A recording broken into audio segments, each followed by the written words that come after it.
사랑하는 성도 여러분 골방의 생활을 해보셨습니까? 여러분 골방의 생활을 통해서 하나님께서 주신 사명을 찾는 여러분이 다 되시기를 주님의 이름으로 축복합니다. 어느 목사님이 쓴 책에 집착이란 책에 나온 서문에 이런 얘기가 소개되고 있습니다. 만년설로 쌓여있는 이 히말라야가 바라보이는 언덕 위에 한 마을이 있는데 그 마을에 프랑스의 20대 중반의 처녀 하나가 이사로 왔습니다. 방을 얻어놓고 그는 그곳에 살면서 아침이면 일어나서 흐르는 설산에서부터 흘러내리는 개울가에 가서 이렇게 개울을 쳐다보고 하루 종일 앉았다가 저녁이면 돌아와서 또 잠을 잡니다. 그리고 또 그 다음날 아침에 일어나서 또 개울에 가서 그곳에서 기다립니다. 사람들이 물어봅니다. 어떻게 이곳에 오셨어요? 그는 미소만 지을 뿐 별 말이 없습니다. 20대 초반에 왔던 이 여인은 벌써 몇십 년을 살다 보니까 머리가 하얗게 달라졌습니다. 벌써 그러던 어느 날 설산에서부터 시체 한 구가 떠내려왔습니다. 그런데 그 시체를 발견한 여인은 찾아가서 그 시체를 건져다가 놓고 얼굴부터 발에 이르기까지 입에다 키스를 하면서 여보 이제야 돌아오셨군요 하고 통곡하는 것이었습니다. 이 남자는 이 여자와 약혼식을 하고 난 후에 히말라야에서 등반을 갔다가 그만 조난을 당해서 돌아오지 못했는데 조난 구조대가 아무리 찾아봐도 찾을 수가 없었습니다. 이 여인은 언젠가는 이 남자가 내 품으로 돌아올 것이라는 사실을 알고 그는 그 마을에다 방을 얻어놓고 벌써 40년 가까이 그곳에서 그 남자를 기다렸습니다. 이제 만났을 때 이 여인이 한 말이 당신은 언젠가는 내 옆에 돌아올 줄 알았어요. 몸부림치며 울더라는 것입니다. 이처럼 한 가지 일에 집중하는 사람은 반드시 그 일에서 끝을 볼 수 있다는 것을 쓰고 있었습니다. 지구상에 살았던 사람들 가운데 발명을 가장 많이 한 사람이 있다면 누구일까요? 에디슨입니다. 에디슨 성탄절날 결혼식을 하였는데 그때 신부가 메리 스티윌이라는 여인이었는데 18세의 여인이었어요.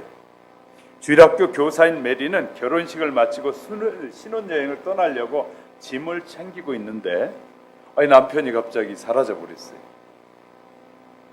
저녁 때가 돼도 안 나타나는 거예요. 그래서 이제 이 장인이 이 에디슨을 찾아 돌아다니다 보니까 연구실에 가서 다시 연구를 하고 있는 것이었어요. 자네 뭐다 한가? 그랬더니 하는 말이 너무너무 연구할 것이 많아요. 아니 자네 오늘 결혼한 날이잖아. 그랬더니 아 그렇군요 하고 정리하고 그날 돌아갔다는 거예요.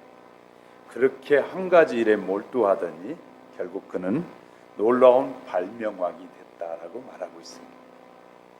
본문에 사사시대가 끝나고 이제 왕정시대가 시작됐습니다. 하나님께서 이스라엘 백성에게 세워준 첫 번째 왕은 사울 왕이었고 두 번째가 다윗 왕이었습니다. 그리고 이후에 많은 왕들이 세워지게 됩니다. 그런데 놀라운 것은 이 왕정시대가 됐는데 오늘 본문 9장 1절에 보면 이 이스라엘이 그 계보대로 계수하여 그들이 이스라엘 왕조실록에 기록되니라. 이스라엘 사람들은 왕의 실록에 다 기록해 놨다는 그들의 행적을 다 기록하고 있었다. 그런데 놀라운 것은 보세요. 유다가 범죄함으로 말미암아 바벨론으로 사로잡혀 갔더니 뭐 때문에? 하나님의 택한 자녀들이 범죄함으로. 하나님은 누구에게 관심을 갖고 보고 계시냐면 안 믿는 자들에게 관심 있는 것이 아니라 하나님은 믿는 자들이 어떻게 살고 있느냐, 믿는 왕이 어떻게 하고 있느냐, 믿는 자들이 무엇을 추구하고 있느냐에 관심을 갖고 계시다는 거예요. 하나님의 자녀가 됐음에도 불구하고 어디에다 관심을 갖고 있는지에 대해서 하나님은 관심을 가졌어요. 그런데 유다의 왕들, 유다는 누구예요? 하나님이 택한 백성, 유다 계열에서 예수 그리스도가 와요. 그래서 하나님이 이 유다를 이 믿음의 계보 속에 들어가는 첫째가 아니라 넷째 아들인데 믿음의 계보 안에 들어간 유다가 범죄함으로 유다 족속들이 유다의 가문의 사람들이 그 중에 왕들이 하나님의 뜻보다는 세상을 사랑하고 세상의 물질을 사랑하고 세상의 신들을 사랑하는 그들로 인하여 그들이 뭐 했다고요? 바벨론으로 사로잡혀갔다. 그런데 다 잡혀간 것 아니고 일부가 잡혀가게 됩니다. 그리고 일부는 남아있는데 그 남아있는 사람들이 무슨 일을 했느냐, 막 끌려가는 일들이 생기니까 남아있는 사람들이 정신을 차리기 시작했단 말이에요. 남아있는 사람들이 정신을 차렸는데 그 중에서 하나님의 성전을 책임지고 섬기는 자들에 대해서 오늘 소개하고 있어요. 그 당시 하나님의 전을 섬기는 자들이 오늘은 바로 교회를 통해서 직분을 받은 자들이 무엇에 집중하느냐에 따라서 달라졌더라라고 쓰고 있는 것이에요. 그래서 오늘 본문에 이 특별히 33절에 보면 그들은 골방에 거주하면서 주야로 자기 직분에 전념함으로 다른 일을 하지 아니하였더라. 특히 하나님의 일을 맡은 사람들은 우리는요 세상 사람들이 뭐라고 하든 상관없이 하나님의 자녀가 된 저와 여러분은 하나님께 집중해야 돼요. 우리를 비난하고 판단하는 세상의 모든 친구들은 5년 10년이 지나면 다 떠나고 없게 돼요. 오직 우리는 하나님과 영원한 관계를 이어갈 하나님께 포커스를 맞춰야 되는데 교회 다니면서도 아직 세상에 권력 있는 사람들, 세상에 돈 있는 사람, 세상 사람들과 자꾸 유대 관계를 가지려고 하면 할수록 하나님의 자녀가 부끄러운 일을 당하게 됩니다. 우리가 하나님 앞에 매달리면 하나님이 우리에게 필요한 것을 우리가 부끄럽지 않도록 채우신 하나님이 할렐루야. 그런데 우리가 세상을 의지하고 친구를 의지하고 부모를 의지하고 자꾸 세상을 의지하면 부끄러운 인생을 살 수밖에 없게 되는 것이. 우리는요 철저하게 저는요 이 나라에 세워진 지도자도 의지하지 않는 것이에요. 우리는 이 세상에 그 어떤 사람도 의지할 사람은 하나도 없어요. 우리는 오직 의지해야 될 분은 오직 예수 그리스도 하나님 성삼위 하나님 외에는 의지할 분이 없다는 사실을 믿으시면 아멘. 이런 믿음이 우리에게 필요한 것이. 하나님은 그런 믿음의 사람을 오늘 찾고 계시는 거예요. 하나님만 신뢰하고 바라보고 내가 하는 모든 일, 내가 전념하고 주의 영광을 위해서 전념하는 그 일을 우선에 두고 살아가는 사람들의 하나님은 뭐 하신다고요? 찾고 계신다. 놀라운 것은요 하나님의 백성들이 자신들의 일에 집중하지 않는 결과 어떤 일이 일어난지를 알았다. 그러니까 왜요? 제사장들이 또 직분자들이 해야 될 일은 하나님을 기쁘시게 하는 일에 집중해야 되는데 그거 하지 않고 자꾸 하나님의 일에는 대충하고 이 다른 일에만 자꾸 집중하니까 결과적으로 하나님께서 바벨론이라는 나라를 통해서 뭐 하게 됐다고요? 하나님이 심판하시더라 라는 것을 오늘 본문에 기록하고 있는 것입니다.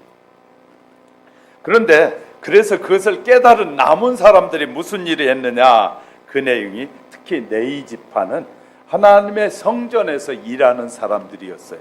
그들이 어떻게 했느냐를 쓰고 있는데 성경에 보니까 성전 골방에서 주야로 일하는 사람들이 뭐였냐면 1760명이었다라고 쓰고 있어요.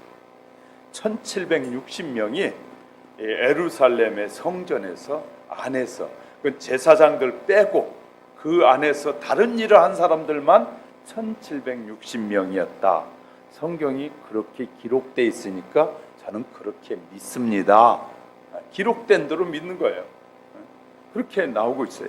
그런데 이 일에서 보니까 13절에 볼까요? 13절에 9장 13절에 저 말이 맞는지 틀린지 알려드려야 됩니다. 자, 13절에 9장 13절 시작. 또 그들의 형제들이니 종족의 가문의 우두머리라 하나님의 성전의 임무를 수행할 힘 있는 자는 모두 1760명이었더라.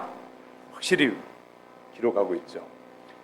자, 제사장들 말고 그 밑에서 그 여러 가지 일들을 하는 사람들이 1760명이었더라라고 숫자까지 정확하게 우리에게 알려주고 있습니다. 그런데 그 사람들 한 일이 뭐냐? 성전 문지기만 담당하는 사람이 있었다. 19절에 보니까 방과 곳간을 지키는 사람이 있었다. 26절에 아침마다 성전의 문을 여는 사람이 있었다. 27절 기병 관리에만 몰두하는 이가 있었다. 28절에 이 고운 가루 포도주 기름을 준비하고 보관하는 사람도 있었고 향 기름을 만드는 사람도 있었다. 30절에 남비에 지지는 일을 하는 사람이 있었다. 31절에 진성병을 만드는 일에 골몰하는 사람이 있었다. 32절 찬송 맡은 이들이 있었다. 33절 이들이 1760명이었다.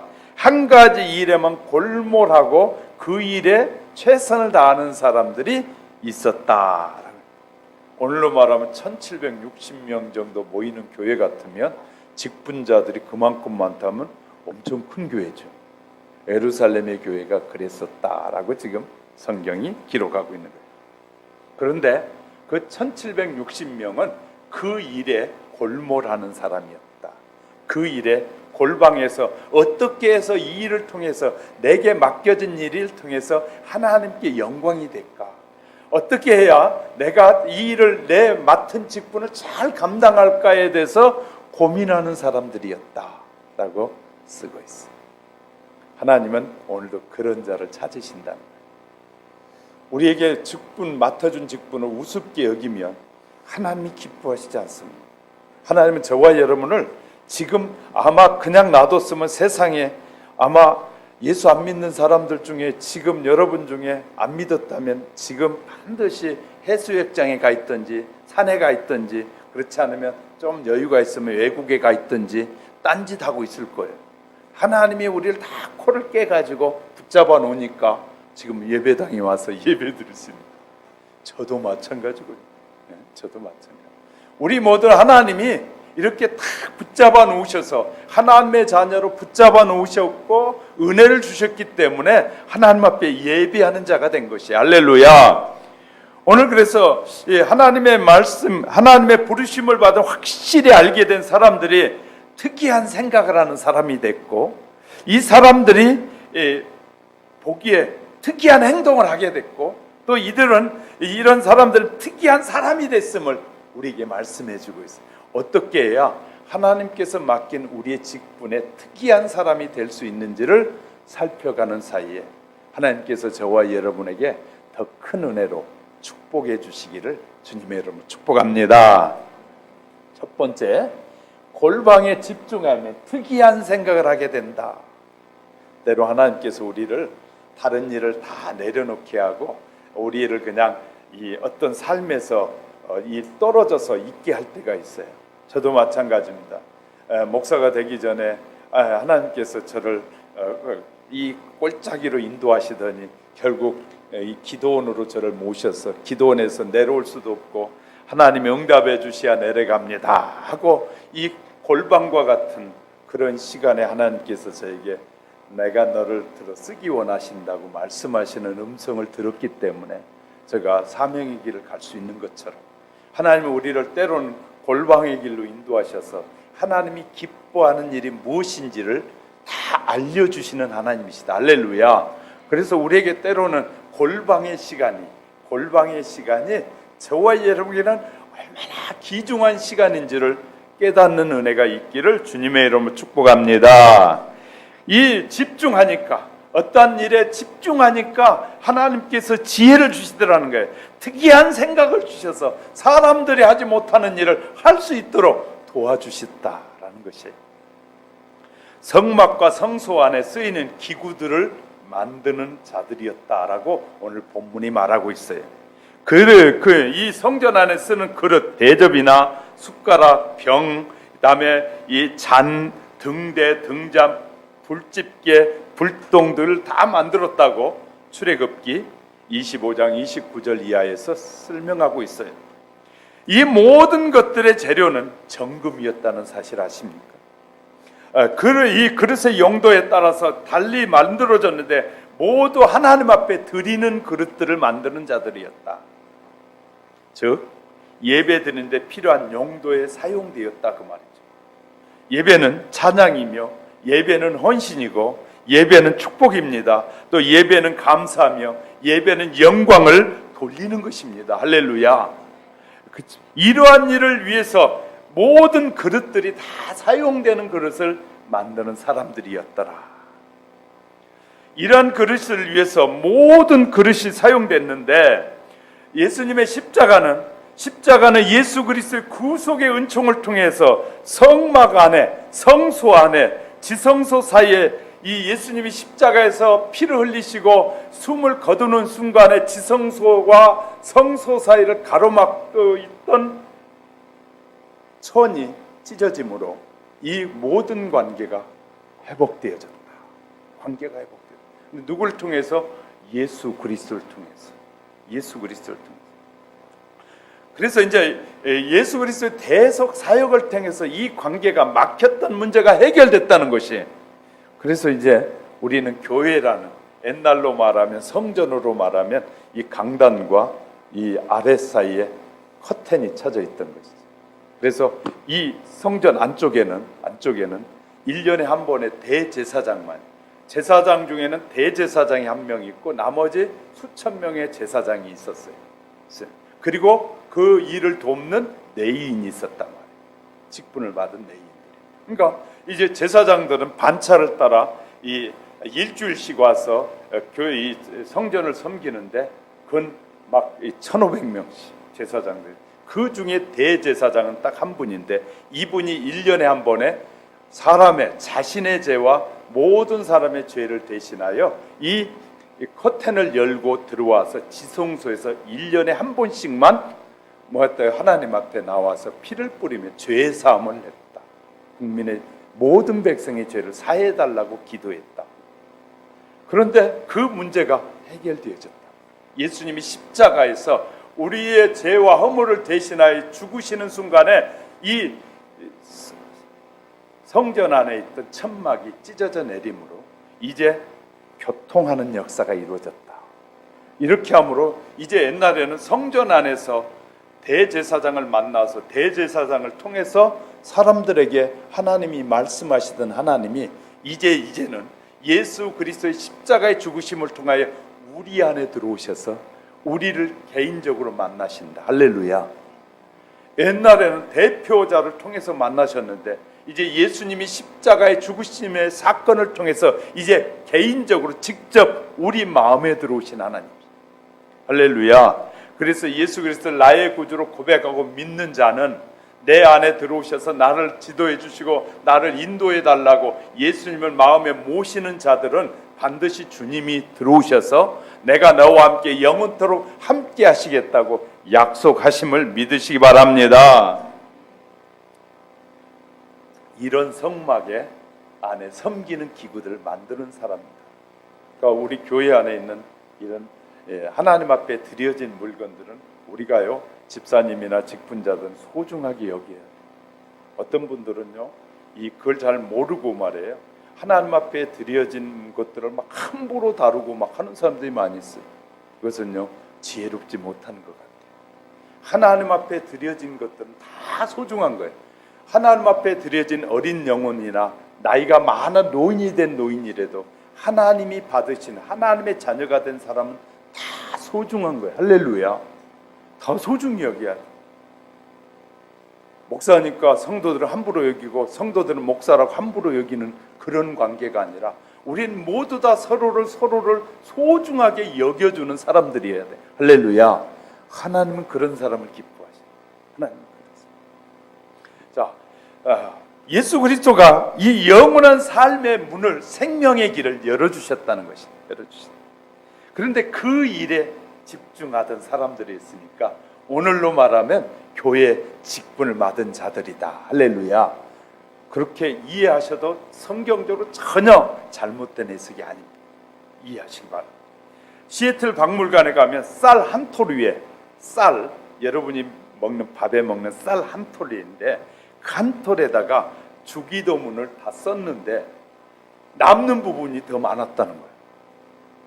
그것이 지금 시애틀에 있는 이 박물관에 지금도 저장해 보관하고 전시하고 있는데, 그래서 어떻게 해서 쌀 한 톨 위에 주기도문을 다 쓰고 남은 부분이 더 많단 말이 무슨 말이냐? 그래서 그것을 그곳에다 주기도문을 기록한 사람에게 물어봤더니 그 이제 박물관 기록에 의하면 이렇게, 그 사람이 쌀 한 톨에다가 주기도문을 쓰고 싶은데 쌀 한 톨에 쓰여지겠어요? 안 쓰여지겠어요? 일반적으로 안 되잖아요.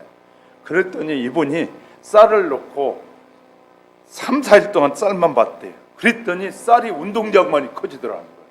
그래서 그때 글씨 썼다는 거예요. 그리고 나니까 남은 부분이 더 많더라는 거예요. 집중하면 불가능이 가능해진다는 사실을 지금 말하려고 하는 것이에요. 집중하면. 전주에 있는 이 진주성이 있는데 둘레가 1321m입니다. 높이가 5m고, 그다음에 그런데 1592년 10월 일본군이 2만 명이 쳐들어와서 시작된 전쟁이 임진왜란입니다. 근데 진주성에 김시민 장군이 불과 3,000명의 군사를 거느리고 2만 명의 군과 전쟁을 해서 이겨버렸어요. 일본군들이 패장들이 도망가면서 얼마나 기분 나빴었겠어요. 3,000명인데 세상에 2만 명이 쳐들어왔는데 못 이기고 도망가서 그들이 화가 난 일본군들이 그 다음에 6월에 10만 명의 군사를 거느리고 다시 진주성에 쳐들어와 가지고 그 성에 7만 명의 이 대한민국 사람들 학살을 하게 됩니다. 7만 명 거의 다 죽였어요. 진주성의 사람들을. 그런데 그런 소식을 듣고 있던 이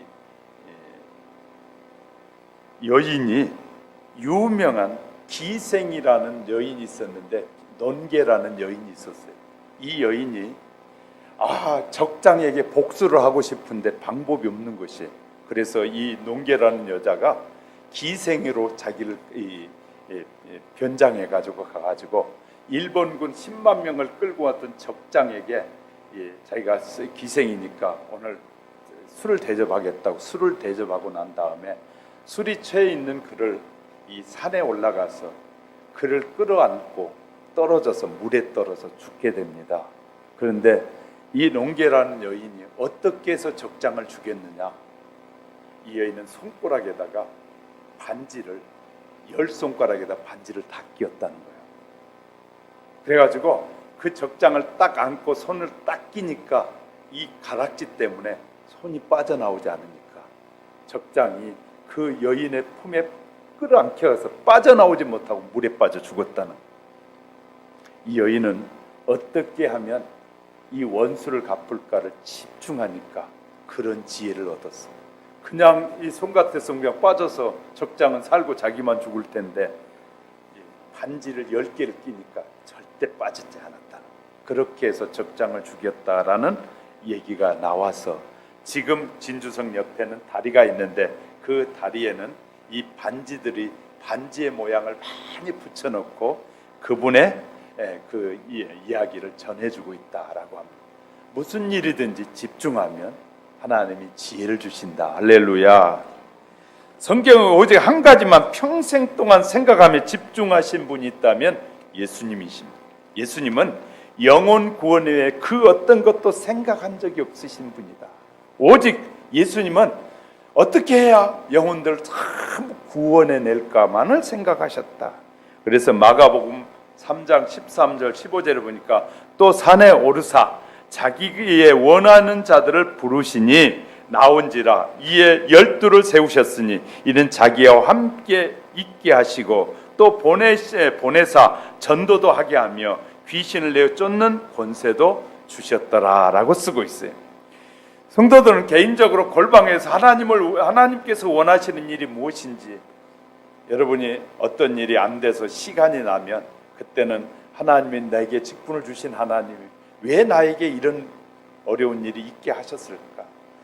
그 기회가 여러분에게 축복의 기회가 되기 바랍니다. 할렐루야. 세상적으로 세상 사람들이 망할 때는 내가 망했네 라고 하지만 하나님 안에는 망하는 일이 없습니다. 그러므로 하나님께서 세상 사람들이 보기 좋은 그 일이 안 됐을 때는 골방에 들어가서 하나님 앞에 매달려 하나님이 나를 부르신 하나님, 내가 그러면 어떻게 해야 하나님을 기쁘시게 할까를 골방에서 이 몰골하게 될 때, 집중하게 될 때 그런 자들에게 하나님이 지혜를 주셔서 반드시 귀하게 쓰실 줄 믿으시기 바랍니다.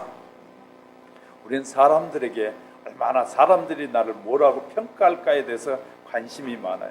그래서 자꾸 옷도 비싼 걸 입으면 비싼 거 입었네 그 소리 듣고 싶어서 비싼 것 입으려고 하고 무엇이 있으면 더 좋은 것이 가졌네라는 그 우월감 때문에 우리는 유혹을 받을 때가 참 많습니다.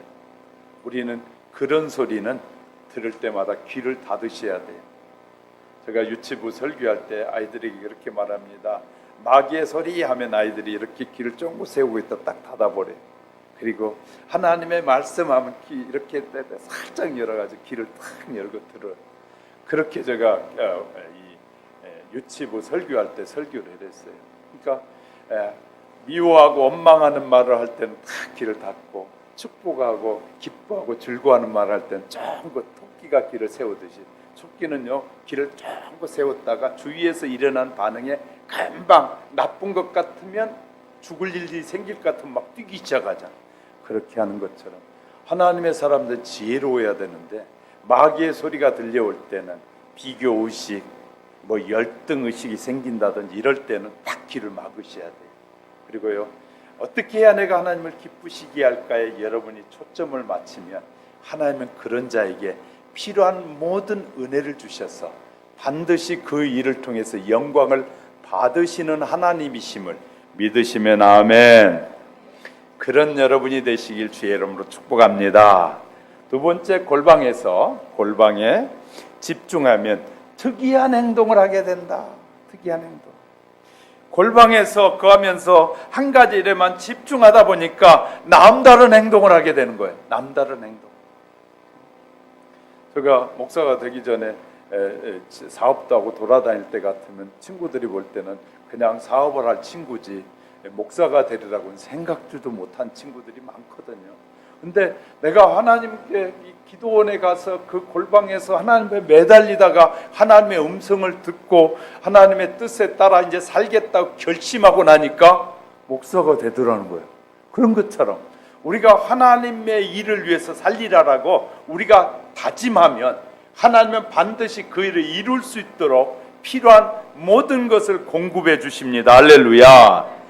이 레위인들이 고운 가루와 기름과 유황은 음식으로 또는 제물로 드려졌어요. 본문에서 제물을 쓴 것은 제물로 썼다고 말하는데 곡식에 고운 가루는 소제를 드릴 때 썼는데 소제는 번제를 드릴 때 동시에 드리는 것이 소제입니다. 그런데 그 고운 가루 소제를 드리는데 그때 거기에 기름을 붓고 그 위에 유황을 놓아서 제사장에게 가져가면 제사장은 그 일부를 취하여 단 위에 불살라 향기로운 냄새로 향기로 하나님 앞에 제물이 드려졌다고 말해요. 그리고 이 소제에는 반드시 소금을 넣습니다. 소금을 넣. 반대로 누룩과 꿀은 전혀 넣지 않았다라고 레위기 2장 11절 13절에 화제로 드려지는 번제로 태워지는 번제로 드려지는 예물은 뭐였다는 거예요? 꿀과 이 누룩을 넣지 않았다라는 것이에요. 자, 이 소제의 영적 의미를 살펴보면 소제의 영적 의미는 고운 가루는 곡식을 맷돌에 가는 것이죠. 잘 갈아. 이사야 47장 2절에 보면 갈았다고. 곡식은 성도며 가루로 만드는 것은 희생을 의미한다. 우리가 가루로 만들어지는 것은 우리의 희생을 의미한다라고 말하고 있어요. 자, 그렇게 말하고 있고요. 거기에 기름이 부어지는 것은 기름은 성경에서는 성령을 말합니다. 우리가 갈아진 우리의 성령이 부어지게 될 때 뭐 한다고요? 향기로운 제물이 된다. 할렐루야. 향기로운. 저와 여러분이 깨지고 육신의 생각이 깨지고 허물이 깨지고 갈라져서 그 위에 성령이 역사하면 하나님 앞에 드려지는 온전한 재물이 될 수 있다는 것입니다. 근데 아직도 남아있는 사람, 절대 자기는 세상에 그것이 하나님의 말씀이 나를 깨지 못하게 할 것이라는 착각 속에 살다가 많은 시간을 허비하는 경우가 많습니다. 하나님이 못 허물어서 놔두는 것이 아니라 기다리시는 거예요. 하나님이 사랑이 많으신 하나님은요, 사랑하는 자녀들이 곁길로 가고 좀 잘못된 길을 가도 그냥 보고 계셔요. 보고 계셔요. 그렇지만 고난이 엄청 많아진다는 사실입니다. 제가 말씀드렸죠. 저희 아버님이 목사가 돼야 되는데 목사가 되지 못한 대가를 얼마나 혹독하게 많이 치렀는지 몰라요. 그 대가가요, 여수순천 반란 사건을 통해서 지리산에서 이 죽음 앞에 서야만 했고요. 이 수류탄을, 이 공산당들이 수류탄을 던져서 몸에 돌아가실 때까지 몸 안에 수류탄 파편들이 남아 있어야 했고요. 엄청난 고난을 많이 받으셨어요. 근데 어리석은 사람은 하나님이 부르신 부르심에 응답하지 않다가 그 고난 속에 살다가 인생을 마무리하는 어리석은 사람도 있습니다. 하나님이 저에게 이렇게 말씀하셨어요. 내가 너희 아버지를 통해서 이루려는 꿈을 내가 너를 통해 이루고 싶은데 너는 어떻게 생각하느냐 라고 하는데요, 제가 30년 동안 신학을 갈 나이까지 부모님하고 하루도 떨어져 산 적이 없어요. 그런데 30년 동안 우리 부모님의 삶을 봤는데 너무 힘들고 어려운 삶이었어요. 그래서 하나님이 그 말씀을 딱 하는 순간 제가 이렇게 답했어요. 하나님, 나는 아버지와 같은 삶을 살지 않기 원합니다. 하나님이 원하시면 내가 하나님께 충성하겠습니다. 내가 딱 고백했어요. 그리고 난 이후에 지금까지 단 한 번도 그 마음을 바꾸지 않았다. 왜? 너무나 비참했기 때문에, 너무나 고통스러운 삶이었기 때문에. 그래서요, 한 번 결단한 마음 지금까지 변치 않고 가고 있는 것이에요. 사랑하는 성도 여러분, 하나님은 그러니까 제가 결단하니까 그때부터 하나님이 저를 훈련시키기 시작했어요. 왜? 하나님의 사람이 되게 하려고. 하나님 또 그 세상의 유혹 속에서 흔들리지 않게 하시려고. 한때는 제가 또 인물이 괜찮다고 그래가지고 제가 이 탤런트 쪽에 부름이 있었고요. 반도 패션에서는 남성복, 남자 패션으로 패션 모델로 오면 안 되냐는 그것도 받고 그랬었는데 그 모든 걸 다 포기하고 주님만을 바라보고 살기로 가고 있는 것이에요. 그러니까 하나님께서 저를 남은 인생을 책임져 주시리라는 것은 저는 분명히 믿습니다. 할렐루야. 왜냐하면 하나님이 부르신 사람을 하나님이 헌신짝처럼 버리신 적이 없어요.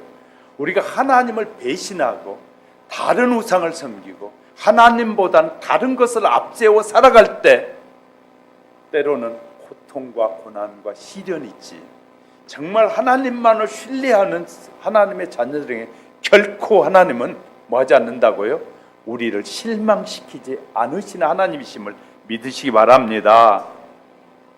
자, 이렇게요, 하나님이 전에서 일하던 1760명이 오직 성전 골방에서 하나님을 일을 하는 데만 집중했다는, 그래서 깊은 사상이 나와서 그것이 유대인들의 탈무드가 됐고, 또 그 깊은 행동 방식이 나와서 미슈나라는 행동 방식이 나왔고, 또요 성경의 그 장로들이 말하는 유전이 우리에게서 전해져서 그들의 유전을 전하는 사람이 납비라는 선생이 된 것이에요. 이렇게 해서요, 하나님은 그들 속에서 하나님의 일에 집중하는 사람들을 통해서 하나님이 귀하게 쓰시더라는 것이에요. 여러분 잘 아는 버스에 또 대중 버스나 아마 자동차들에게 기도하는 손이 이렇게 모아지는 손의 사진을 많이 볼 것입니다. 그 손은 바로 독일의 화가이며 조각가이던 둘러라는 사람의 그림입니다. 그는 그림을 900점과 목판화 350점 등을 많은 이 작품을 남긴 사람인데요. 그 중에 대표적인 작품이 이 기도, 손을 모아서 기도하는 그 그림입니다. 그 그림이 지금 누런 베르크 박물관에 보관된 그림인데요. 그 그림 뒤에는 사랑과 믿음의 진한 감동의 이야기가 전해지고 있어요. 가난한 둘러가 공부하다가 그림 공부하다가 너무 힘드니까 그림을 포기해야만 할 때가 있었답니다. 그런데 그때 포기하려고 할 때 친구 하나도 너무 가난해서 그림을 그리는 걸 포기해야만 했답니다. 그래서 둘이 포기하고 나서 둘이 쳐다보면서 하는 말이, 우리 포기할 것이 아니라 한 사람이 벌어서 공부시키고 그 다음에 그 사람이 된 다음에 또 한 사람이 그럼 공부시켜주자, 일하자. 그래가지고 둘이 약속을 했답니다. 그리고 둘이 제비를 뽑았는데 둘러라는 사람이 공부하게 됐고 그 친구가 일을 하게 됐다. 그래서 그 친구가 벌어가지고 그 돈을 줘서 둘러는 열심히 이제 그림 공부를 해가지고 이제 유명한 사람, 명성을 얻게 됐습니다. 명성을 얻게 되자 이제 그 친구를 찾아가서 이제 자네가 공부할 시간이야. 내가 이제 버는 명성으로 얻어진 금액으로 공부시켜 줄 테니까 공부하라고 찾아갔더니 그 친구의 손이 너무나 일을 많이 해가지고 손이 막 부러뜨고 막 단단해 굳었더랍니다. 그런데 어느 날 기도하는 그 친구의 모습을 봤더니 손을 모으고 기도하는데, 하나님, 나는 손이 너무 잡일을 많이 하다 보니까 손이 굳어져서 이제 그림을 그릴 수 없는 환경이 됐습니다. 하나님, 저는 그렇더라도 친구가 참 유명한 그림을 그리는 사람이 돼서 아름답게 쓰여지기를 원한다고 그가 무릎을 꿇고 혼자 손을 모으고 기도하는 그곳에 너무 감동이 돼서 그 모습을 그대로 그리는 것이 그림, 요새 사진에 나온 손을 모으고 하는 기도의 그림이다. 그러니까요, 그런 얘기 들으면 얼마나 우리는 감동이 되는지 몰라요. 그냥 나온 것이 아니라 그렇게 자기 손이 다 굳어질 정도로 누군가를 위해서 헌신했더니 헌신의 결과가 나온 것이구나 라는 것을 알게 되는 것입니다. 사랑하는 성도 여러분, 한 가지 일에 이렇게 집중하면 그 일에 아름답게 쓰여지게 됨을 알 수 있습니다. 스웨덴의 여자 선교사 한 분이 인도네시아 자바섬으로 파송돼서 그곳에 선교를 떠나게 됐습니다. 그래서 그곳에 가서 영혼들을 구원하는 일을 해야 되는데 한 1년이 지나고 나니까 이제 고향 생각이, 여자 혼자라 그런지 외롭고 이 고향 생각만 나고 집 생각만 나고 잠도 안 오고 그래가지고 이 여인이 막 혼자 고민하기 시작했어요. 선교사로 갔는데, 그래서 다시 스웨덴 고향으로 돌아가야 되느냐 그런 그 마음을 품고 있었던 어느 날 지나가다 보니까 스웨덴에서 만든 성냥이 거기 왔더라는 거예요. 그 성냥각을 보고 성냥 보니까 알이 있어서 그걸 보는 순간에 고향의 향취가 느껴지면서 너무너무 기뻐서 자신도 모르는 사이에 성냥각을 보면서, 야, 너는 어떻게 이 먼 곳까지 왔니? 하고 성냥각에게 물어봤답니다. 그런데 성냥각에서 들려오는 음성이, 나는 이 먼 거리로 오는 것은 불을 켜서 다른 사람에게 희망을 주고 나는 그 사명이 끝나면 사라지는 거야 하고 하는데, 그것이 하나님의 음성이었다는 거예요. 선교사는 깊이 깨달았답니다. 하나님이 나를 보낸 것은 이곳에서 사람을 구원하고 이곳에서 소멸되지만 하나님은 기뻐하신다는 사실을 깨닫고 눈물을 흘리며 회개하고 다시 자바섬의 선교에 자기의 인생을 묻었다라고 쓰고 있어요. 사랑하는 성도 여러분, 우리는 하나님을 어떻게 해야 기쁘게 할지를 늘 생각하는 성도가 될 때 하나님은 반드시 귀하고 아름답게 그 사람을 쓰실 줄 믿습니다. 그랬더니 특이한 행동을 한 것이야. 특이한 행동. 성전에서 하나님이 전에 성전에 일하던 레위인들이 1760명이 골방에서 어떻게 해야 내가 잘 만들까? 이제 정말 중요한 것을 또 얘기 드리려고. 좋으면 손해보는 것이. 하나님의 말씀에 은혜는요 갈수록 더 넘치는데 좋으시면 손해보니까 이 다리를 꼬집어서라도 정신 차리고 들으셔야 돼요. 할렐루야. 예. 자, 예수 그리스도를 믿고 하나님의 자녀가 된 저와 여러분에게 무엇을 해 하나님을 기쁘시게 할까를 골방에서 고민하는 우리 하영교회 성도 여러분이 되시길 주의 이름으로 축복합니다. 세 번째는요, 골방에서 집중하면 특이한 사람이 된다. 특이한 사람. 골방에서 한 가지 일에만 집중하는 사람은 결국은 특이한 사람이 되는데 그 방면에 아주 특이한 사람이 됩니다. 이들은 다른 것을 모르는 이들입니다. 다른 건 몰라도 그것만큼은 아주 독특한 사람이 된다는 말입니다.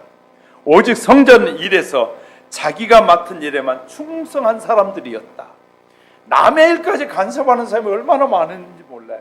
자기 일도 잘 못하면서 남의 일에 간섭하고 남의 가정에 간섭하고 남의 삶에 간섭하는, 그건 어리석은 삶을 사는 것입니다. 성소에 떡 상에는 진설병이, 떡이 놓여지게 되는데 그 떡은 12개의 떡을 만들어서 6개씩 폭에서 쌌는데, 떡을 만드는 사람이 있다고 말씀드렸잖아요. 떡을 만드는 사람이 얼마나 그 떡을 연구를 많이 했는지, 자기가 만든 떡이, 처음에 만든 떡이 성전에 들어가면 일주일 동안 이렇게 떡이 12개가 두 줄로 딱 세워져 있다가 일주일이 지나면, 안식일이 지나면 이것이 내려오고 새 떡이 올라가는 것이에요. 그런데 일주일 동안 떡을 만들었는데 그 떡을 얼마나 연구를 많이 했는지, 여기에는 이 떡이 처음 만든 떡과 같이 몰랑몰랑한 떡이 일주일이 있어도 몰랑몰랑한 그 상태 그대로 있었다는 거예요. 그러니까 그 떡을 만드는 일에만 얼마나 집중하고, 하나님이, 변함없는 하나님이 내가 만든 이 하나님 앞에 드려진 제물도 변함이 없게 해달라고 얼마나 기도하면서 집중을 했는지, 일주일 내내 있었는데도, 그 성전 안에 있었는데도 불구하고 떡이 변하지 않았다는 거예요. 얼마나 놀라운 일인지 몰라요. 변하지 않는 떡을 만들었다. 12개 떡은 12지파를 표현하고 있는 것이거든요. 근데 12개 떡이 그렇게 됐다는 거예요. 하나님께서는 광야에서 떡을 주시면서 하는 말이 뭐라 그랬어요? 이 만나라고 했잖아요. 이거는 너희의 생명의 양식이다. 생명의 양식이다. 그래서 예수님은, 하나님의 아들이 예수님이 오셔서 요한복음 6장 51절에서 난 하늘로서 내려온 산떡이니 사람이 이 떡을 먹으면 영생하리라, 그렇게 하셨어요. 마지막 성찬 때, 마지막 성찬 석장에서 예수님께서는 또 이렇게 말하셔요. 받아 먹으라, 이것이 내 몸이니. 내 참 양식이요, 내 참 양식은 하늘에서부터 내려온다고 우리에게 말씀을. 성전에서 하나님 앞에 기도하면서 주어지는 생명의 떡은 뭐하지 않는다고요?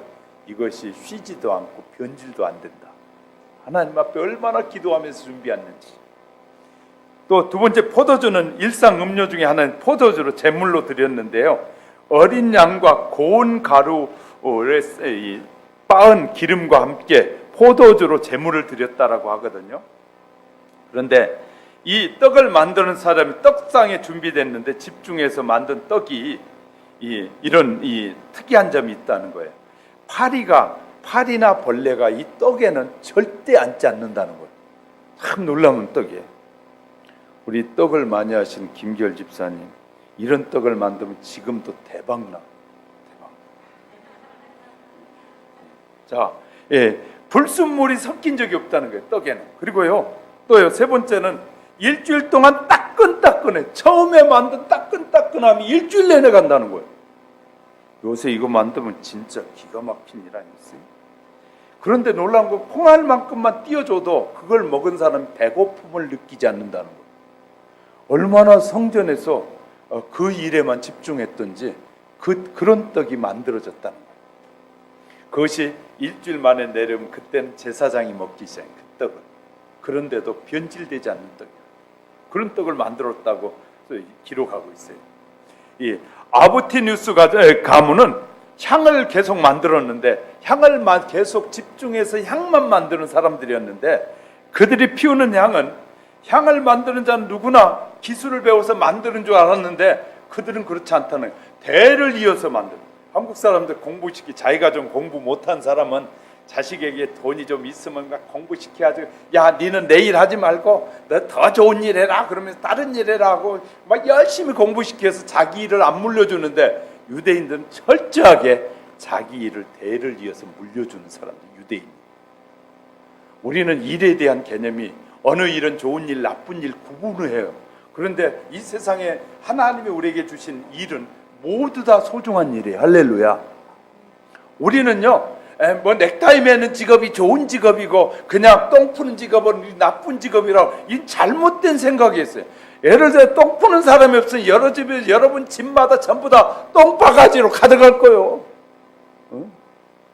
하나님은 우리에게 주신 모든 직분은요, 우리는 무슨 일을 하든지 그 일에 대한 자부심을 가져야 돼. 하나님이 내게 주신 직업이다, 하나님이 내게 일을 맡기셨다는 그런 자신감을 가지고 사셔야 돼요. 할렐루야. 그러면 그 일을 다 하고 나면 하나님이 상급을 주시는 하나님이란 말이에요. 우리는요, 어떤 일은 좋은 일, 나쁜 일 사람들이 구분해는, 미스 코리아를 누가 만든 건 줄 알아요? 미스 코리아라는 규격을 누가 만든? 사람들이 만들었어요. 그 중에 대부분이 남자들이에요.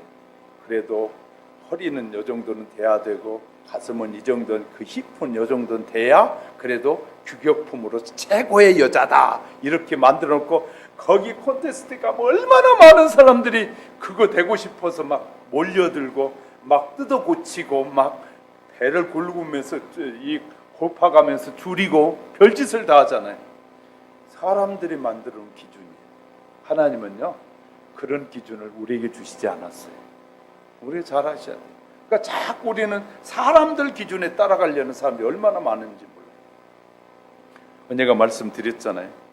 길거리를 쓰는 이 청소부 아저씨 부인은 집사님인데, 남편이 하도 힘이 없이 그냥 거리를 쓸 때마다 이놈의 세상 내가 쓰려야 되냐, 나는 이것밖에 모르냐.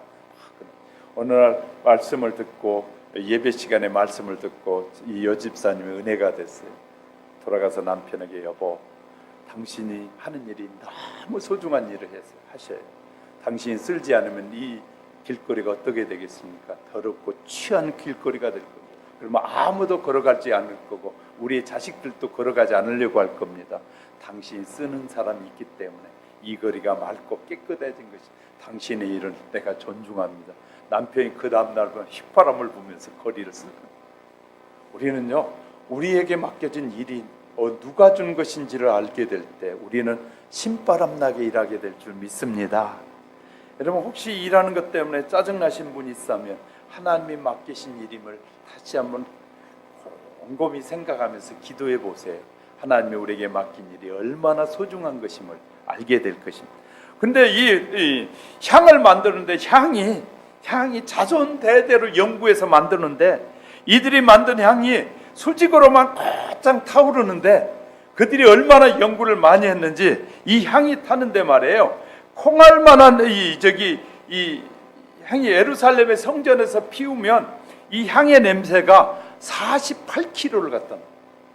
향을 만드는 그 레위인들이 만든 향은 다른 사람이 아무리 흉내를 내려고 해도 못 만들었고, 떡도 아무리 많은 떡을 만드는 사람들이 그런 떡을 만들어 보려고 수백 년을 만들어도 지금도 못 만든다는 거예요. 그런데 유대인들은 그것을 자녀들에게 물려주는데 하나님 앞에 드리는 떡은 사람들에게 안 가르쳐줍니다.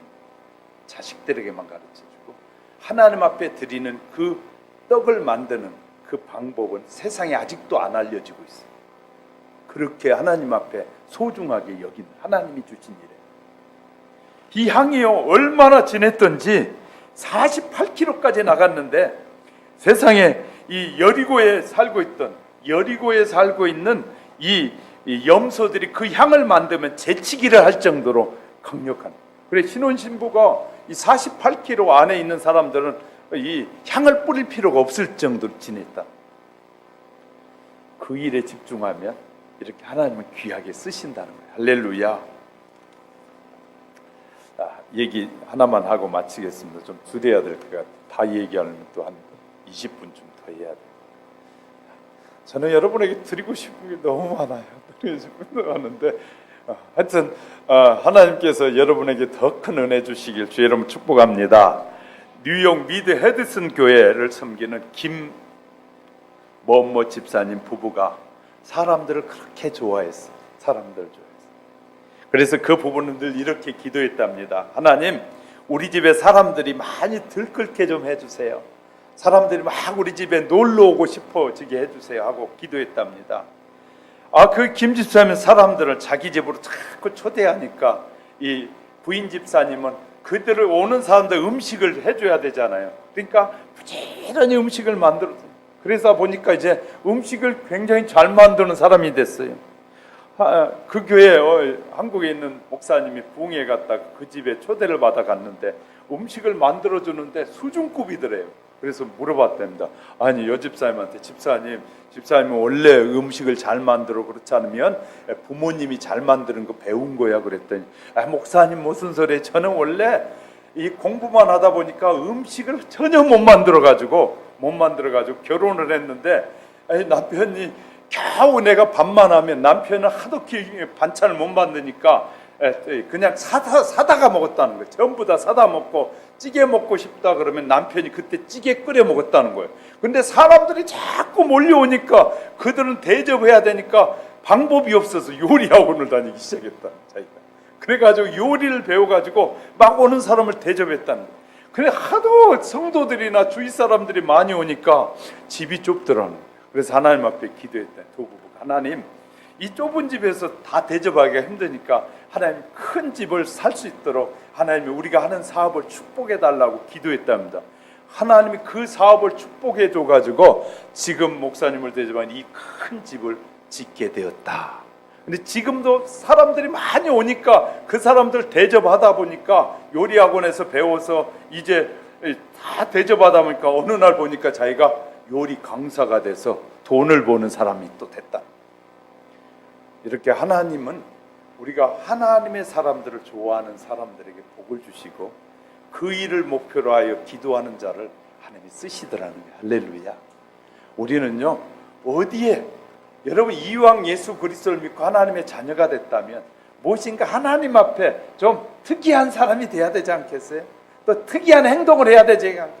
또 세상 사람이 알지 못한 좀 특이한 생각을 하며 살아야 되지 않겠습니까?